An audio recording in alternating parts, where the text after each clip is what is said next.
Bonjour à toi, bonjour à tous, je suis ravie de te retrouver pour cette nouvelle vidéo et aujourd'hui nous allons parler des haters. Alors soyons parfaitement honnêtes, je n'ai pas encore une notoriété susceptible de faire trembler la toile. Les araignées du net ne frémissent pas encore à l'idée de faire un festin.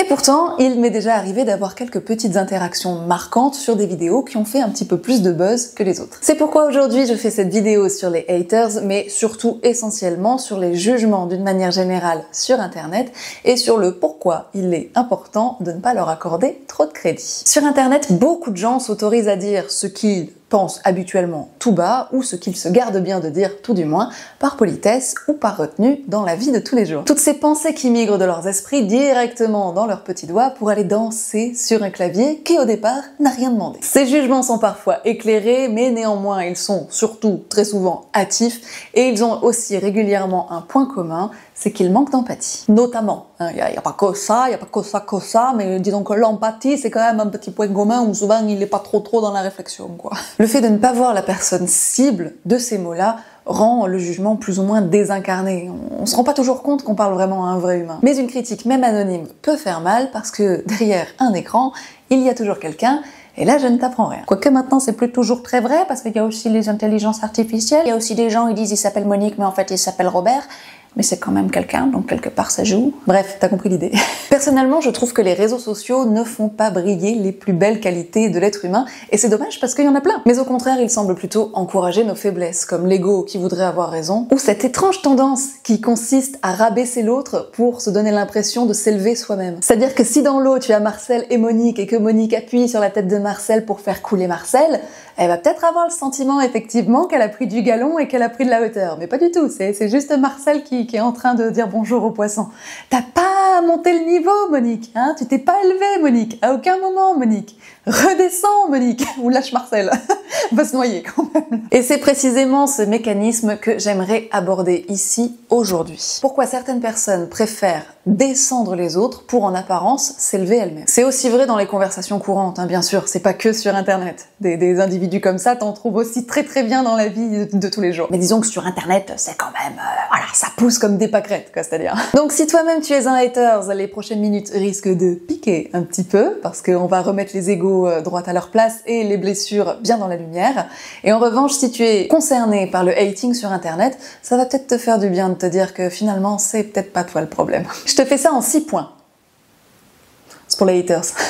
Comme ça, ils pourront dire « c'est même pas compté Pour la peine, je vais pas t'en faire un qui est bon dans le comptage, ok? On va commencer avec le point numéro 1, le besoin de validation et le manque d'estime de soi. Certaines personnes se sentent rabaissées en valorisant autrui. Ça leur donne un sentiment de supériorité temporaire, donc typiquement Monique qui fait couler Marcel, quoi. Et c'est une manière de compenser un manque de confiance ou d'estime de soi. Si elles ne se sentent pas bien elles-mêmes, rabaisser l'autre peut leur donner le sentiment illusoire de valoir mieux. Point numéro 2, la projection de frustration. Je te dis, hein, je t'en fais pas un de bon. Hein. Internet offre une échappatoire où les frustrations peuvent s'exprimer de manière plus ou moins anonyme, mais la plupart du temps, si tu veux être anonyme, tu peux être anonyme. Après, il y en a, ils s'en battent les noix, mon gars. Ils mettent leur nom, ils mettent presque leur adresse pour dire, vas-y, viens, tu sais quoi? De toute façon, je sais que tu vas pas venir, donc... viens me trouver. Les haters projettent souvent leurs propres insécurités, leurs échecs ou leurs frustrations sur autrui pour éviter d'affronter leurs propres problèmes. Et oui, le problème, il est là-bas. Tu vois, le fameux, il y a un doigt là-bas et il y a 3 doigts vers toi. Donc, c'est vrai dans la vie, c'est vrai sur le net. En visant quelqu'un d'autre, ils transfèrent leur mal-être plutôt que de le résoudre. Malin, hein? Malinx le lynx. Point numéro 3, l'ego et la volonté d'avoir raison. Toi-même tu sais, Monique. Je sais pas s'il y a des Moniques sur les réseaux, je suis navrée, il me fallait un prénom, c'est tombé sur le tien. L'ego pousse certaines personnes à vouloir prouver qu'elles sont meilleures ou plus éclairées que les autres. Cela peut devenir un besoin d'imposer leur vision comme la seule valable. Descendre quelqu'un qui pense différemment est parfois une tentative pour affirmer leur supériorité intellectuelle. Petit 4, l'influence des algorithmes et des réseaux sociaux dans leur globalité. Les réseaux sociaux amplifient les réactions extrêmes et offrent une validation immédiate sous forme de likes, de partages, etc. Le système lui-même peut encourager des comportements négatifs en mettant en avant ces contenus, car ils attirent plus d'engagement. Money, money, money, c'est la monnaie. Je suis revenue. La tentation est donc grande pour certaines personnes de provoquer ou de critiquer pour attirer l'attention. Point numéro 5, la pression sociale et la culture de la comparaison. Alors c'est pas comme le riz, hein, ça peut pousser les pieds dans l'eau, mais enfin bon, c'est...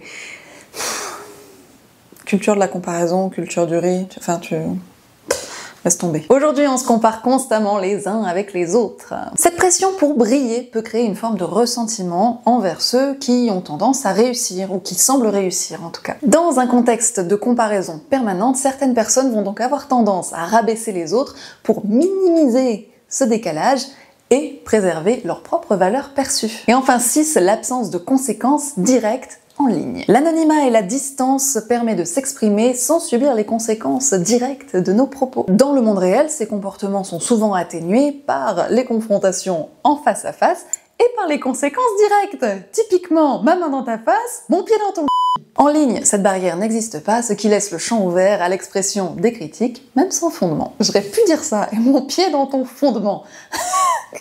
Comme ça, j'aurais pas eu besoin de mettre le bip. Je te la refais.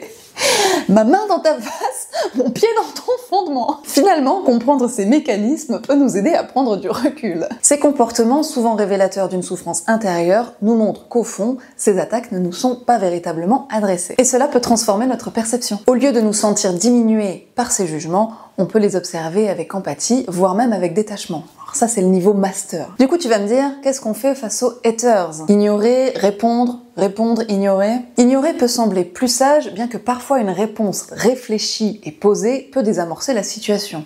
On peut trouver, après tout, des gens qui jugent hâtivement, mais qui sont ouverts à changer de point de vue avec, tout simplement, une discussion posée. C'est pas le cas de tous. En effet, dans la majorité des cas, le silence est notre meilleur allié, tout simplement parce qu'il coupe court à la dynamique de jugement. Le haters cherche une réaction, un écho, un public. Si on ne lui répond pas, on ne lui donne tout simplement pas ça. Et lui refuser ça, c'est déjà lui enlever du pouvoir. Alors à toi d'avoir suffisamment de recul pour savoir quand tu peux répondre et construire quelque chose, ou tout simplement ne pas répondre. Après tu peux essayer l'un, essayer l'autre, et puis tu fais ta petite sauce. Hein. En réalité, les jugements sur internet parlent bien plus de ceux qui les formulent que de ceux qui en sont la cible. C'est aussi vrai dans la vraie vie, hein, on le disait tout à l'heure, il y a un doigt là-bas et il y en a encore 3 qui sont vers moi. Un jugement acerbe reflète une insécurité, une frustration ou un besoin de validation, notamment.